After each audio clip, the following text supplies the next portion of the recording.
क्या तुम अंदाजा लगा सकते हो कि अगर इन सारी नलिकाओं को जोड़ दो तो कुल लंबाई कितनी होगी? बताओ कितनी बनेगी पूरी लंबाई इसकी? आपको पहले भी बताया था। यहाँ जो नीले ट्यूब दिखाए गए हैं वो बताते हैं कि इनमें अशुद्ध रक्त है। अशुद्ध का मतलब इसमें ऑक्सीजन कम है। दोनों मिलकर इस दाएं एट्रियम में कम ऑक्सीजन वाला रक्त छोड़ते हैं। इस एट्रियम का सिर्फ नीचे की तरफ यानी सिर्फ 1,00,000 किलोमीटर। मैं इधर हमारे स्कूल में जो स्मार्ट रूम बना है उसकी वजह से हमारी एजुकेशन को बहुत मदद होगा। और जो भी हमारे स्मार्ट रूम में बहुत सारे चार्ट भी लगाए हुए हैं जहाँ पे आप देखोगे कि राष्ट्रगान लगा हुआ है, गुड हैबिट्स लगी हुई हैं और हमारे बहुत फेमस मिनिस्टरों के नाम भी लिखे गए हैं। और हमारे स्मार्ट रूम में एक एलसीडी लगी हुई है जिसकी वजह से हम बहुत अच्छा पढ़ सकेंगे। और हमारा जो एग्ज़ाम की परीक्षा की वो चर्चा हुई थी 7 तारीख को, वो भी हमने इस रूम में देखी थी। और मेरी जो छोटी बहनें हैं, मैं पहले प्राइवेट स्कूल में पढ़ती थी, मैं 5th तक उधर पढ़ी हूँ। पर जब मेरे को पता चला कि हमारी गोडी में एक सरकारी स्कूल है तो मैं इधर पढ़ने के लिए आई। तो मैंने देखा कि इस स्कूल में बहुत सारी फैसिलिटीज़ हैं, जैसे कि हमें फ्री का मिड डे मील खाने को मिलता है, बुक्स हमें फ्री की मिलती हैं, यूनिफॉर्म हमें फ्री की मिलती है।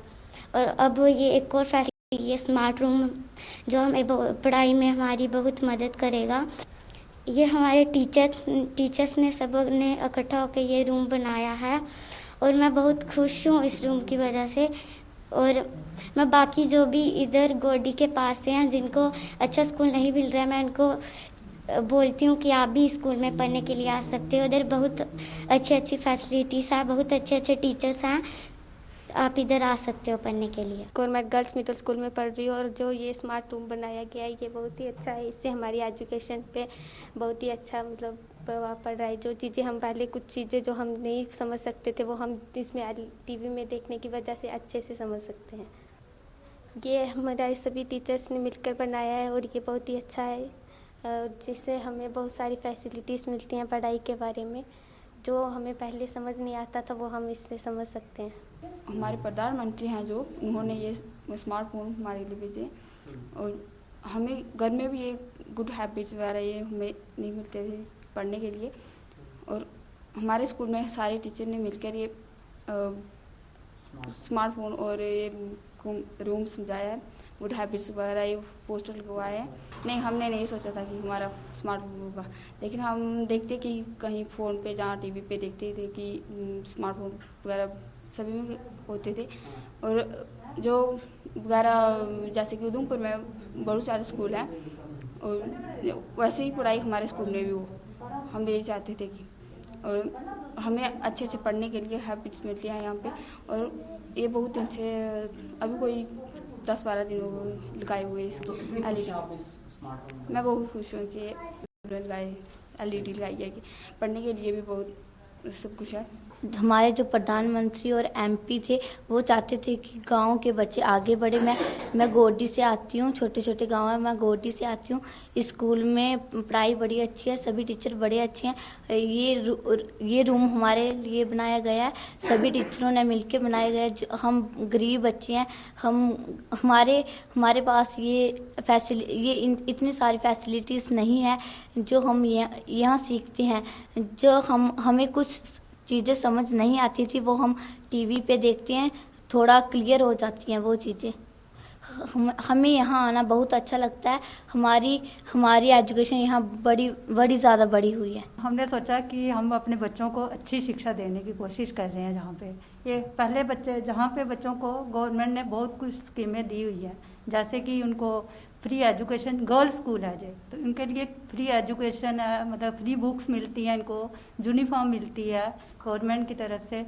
और इनके गर्ल्स की फ़ीस भी माफ़ की जाती है, हर बार इनको मतलब इनकी फीस भी माफ़ की जाती है। तो बाकी सारी फैसिलिटीज़ जैसे मिड डे मील मिल रहा है इनको, तो ये सारी फैसिलिटीज़ जहाँ पे मिलती हैं। तो ये हमारे टीचर्स ने मिल के अपनी पॉकेट मनी से ये थोड़ा सा खर्च किया हुआ है, तो ये स्मार्ट रूम बनाने की कोशिश की। तो बच्चे तो खुश हैं। आपने बच्चों से पूछ ही लिया कि वो कितने खुश हैं, तो हम तो यही चाहते हैं कि बच्चे खुश रहें, हमारे अच्छी सी पढ़ाई करें, अच्छे से रहें। तो ये एरिया जो है एक एजुकेशनली बैकवर्ड एरिया इसको माना जाता है। तो एजुकेशनली बैकवर्ड मीन्स यहाँ पे जो एजुकेशन है वो काफ़ी कम है और मैक्सिमम जो पॉपुलेशन है वो बिलो पॉवर्टी लाइन है। और मैं बताऊँ हमारे पास 130 स्टूडेंट्स हैं और उसमें से 130 के 30 जो है वो बिलो पॉवर्टी लाइन फैमिली से बिलोंग करते हैं, काफ़ी गरीब बच्चे हैं। लेकिन जब हम देखते हैं बच्चों को पढ़ाने की कोशिश करते हैं तो बच्चों को काफ़ी अच्छा रिस्पॉन्स रहता है। तो हमारी ये कोशिश रहती है क्यों ना हम एट पार जो हमारे प्राइवेट स्कूल्स हैं या जहाँ पे स्मार्ट क्लासरूम की फैसिलिटीज़ हैं, तो हमने भी सोचा कि हम भी इसी स्कूल में, मतलब मैं अपनी बात करूँ या बाकी जो स्टाफ है, मैक्सिमम जो हमारे स्टाफ मेंबर है इसी स्कूल में पढ़ के गए हैं। तो उस टाइम और अब के टाइम में काफ़ी डिफरेंस आ रहा है और पढ़ाई में भी हम देख रहे हैं कि हमारे जो माननीय प्रधानमंत्री जी हैं या हमारे जो एमपी साहब हैं और पर्टिकुलरली हमारे जो वर्दी डिस्ट्रिक्ट डेवलपमेंट कमिश्नर अभी जिन्होंने ज्वाइन किया, तो उनका भी मैं देख रहा था जो पिछला कार्यकाल था और अभी भी उनका जो मेन फोकस है वो रिमोट एरियाज़ या जो एजुकेशनली बैकवर्ड एरियाज़ हैं उनको कैसे आगे लाया जाए और उन पर कैसे काम किया जाए ताकि ये जो बच्चे हैं ये आगे निकलें।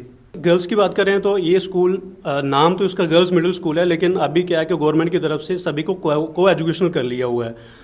तो हमारे पास बॉयज़ भी है और गर्ल्स भी है, मेजॉरिटी गर्ल्स की है। तो गर्ल्स का मैं देखूं कि उनको एक एक्सपोजर नहीं मिलता था क्योंकि बच्चे फिर भी कहीं ना कहीं बाहर निकलते हैं, लेकिन गर्ल्स को इतना एक्सपोजर नहीं मिल पाता था। तो यहाँ पे मैं ये देख रहा हूँ कि आज भी अगर आप देखेंगे तो गर्ल्स की पार्टिसिपेशन ज़्यादा है और गर्ल्स बढ़ चढ़ कर इसमें हिस्सा ले रही हैं और बहुत सारे जो कंसेप्ट थे वो हम उनको नहीं करवा पाते थे।